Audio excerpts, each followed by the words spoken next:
Hello everyone, Ben here, and welcome back to our predictions for the midterms. I won't really talk about the House simply because the House is a little too fluky, and it's hard for me to actually actively look and predict each and every single race in the nation. I may try and do that for 2020, but that's a whole nother. That's a can of worms I don't want to open for this year. All I'm going to say is that I expect Democrats to win the House of Representatives. So now we talk about the governor's elections, and so far I haven't seen any polls that really challenge or change what I think this race is going to look like.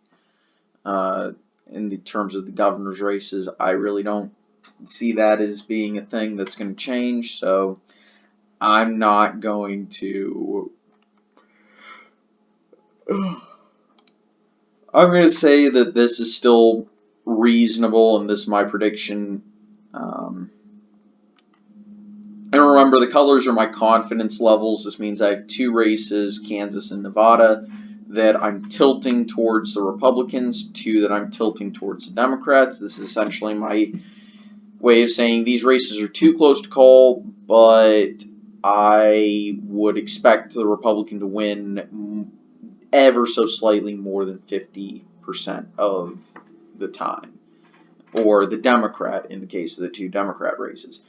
Then any leans are where I'm confident enough to call a winner, but I think the race is very, very competitive and wouldn't be too shocked to see the Democrat or the Republican win in states where it's one or the other. Likely is where I have a good deal of confidence in the prediction, and I would be a little shocked if the opposing party won.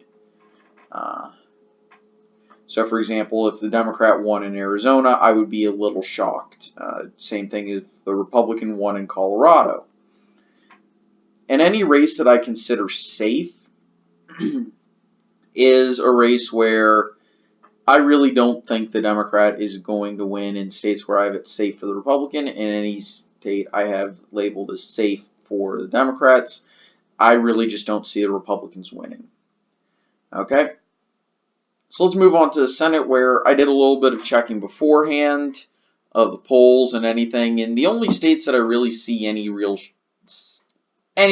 reason to talk about them is West Virginia, at least if I remember my previous predictions correctly, is West Virginia, Missouri, and Arizona. Arizona, I've thought about taking down to a tilt for Kyrsten Sinema, but I want to see more polling, and that was only because of the New York Times Siena Survey's live poll they did. But I want to see more information showing something similar before I move it away from leans for Kyrsten Sinema. Let's move on to Missouri. And there's my chair squeaking again. Let's talk about Claire McCaskill versus Josh Hawley. I haven't seen a poll since the start of October that doesn't show Hawley ahead. Even looking at 538, yeah, the adjusted samples do indicate that McCaskill still has a lead, but looking at the data as well as the fact that the race has moved towards Josh Hawley, I'm inclined to say that this is a tilt towards Hawley, which is a change from previously where I've had it as McCaskill advantage for a while. This is the first time I've shown it as leaning towards Hawley. And this is also the first time I've had Republicans maintaining... no, never mind. but this is the first time in a few weeks where I've had a 51 and what's going to wind up being a 49 advantage, because I'm moving the West Virginia Senate race to safe for Joe Manchin, because he has dominated in polls. I've not seen a poll showing Patrick Morrissey ahead. I went to West Virginia over the weekend. Manchin's going to win this one. Let's put it simply, Joe Manchin is going to win. And of course, the same thing applies here. This is my confidence level. So, for those of you who are saying, why am I so certain that Ted Cruz is going to win in Texas? Well, I've only seen one poll that has Beto O'Rourke ahead, and that was from August, and I saw only one that had him tied, and that was also from August, September. That's 2 months ago, and Ted Cruz averages about a 6 to 9% lead, depending on which polls you sample and whether or not you're adjusting them. That gives me, especially as we move closer to the race and now that the momentum has swung back in his favor, I'm fairly confident. Now, could Beto O'Rourke still win? Yes. Okay? I just don't see it as very likely. So let's go to North Dakota, where Heidi Heitkamp has kind of fallen off the face of the earth. And it wasn't even because of the Kavanaugh thing. I think she was going to lose this race anyway, and she didn't do anything to change people's minds by voting no on Kavanaugh. Now let's go to Tennessee, where a few weeks ago I pulled the joke saying that this was safe for Phil Bredesen by touting up the Taylor Swift endorsement. But Marsha Blackburn has pulled out a massive lead in most polls, between 7 and 15%, depending on who you ask, as well. And of course, she's taken over the average of polls. She has the momentum, and I've said this before, I think Phil Bredesen is running.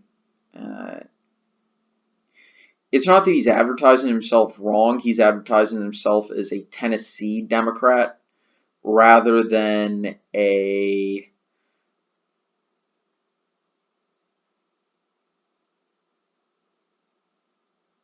I hate this ad. Sorry.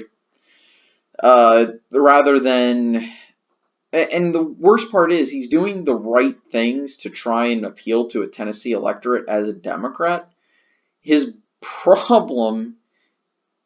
The problem he has is that he's not going to win like that. Simply because Marsha Blackburn is tying him to the National Democrats, and that's probably the correct strategy for her. And in Tennessee, the National Democratic Party is just not positively viewed. Yes, Tennessee Democrats do exist, but they're different than Democrats elsewhere. And if you look at where the Democrats hold an advantage, let's go over here, you notice that in states that have one Democrat, one Republican, let's go to this, states that have a Democrat and a Republican, they're fairly moderate for the most part. You know, they're willing to cross the aisle occasionally. But then you go to states with two Democrats and they refuse to vote for anything that's sponsored by a Republican, especially Trump. You know, Massachusetts, I don't think either senator from Massachusetts is going to vote for anything Trump says. Virginia, no. Which is really weird because you would think Virginia would produce some moderates given, recent history, but not really. Mark Warner and Tim Kaine are never going to vote for anything a Republican puts forward. You go to New Mexico, I don't think either is going to vote. Illinois, nope. And see, that's the problem. Tennessee is not like either of these states. A Democrat from Tennessee is going to be like Joe Manchin, essentially a Republican. So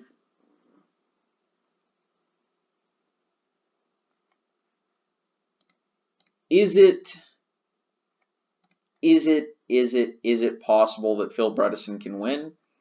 Of course. But will it happen? I'm starting to have my doubts.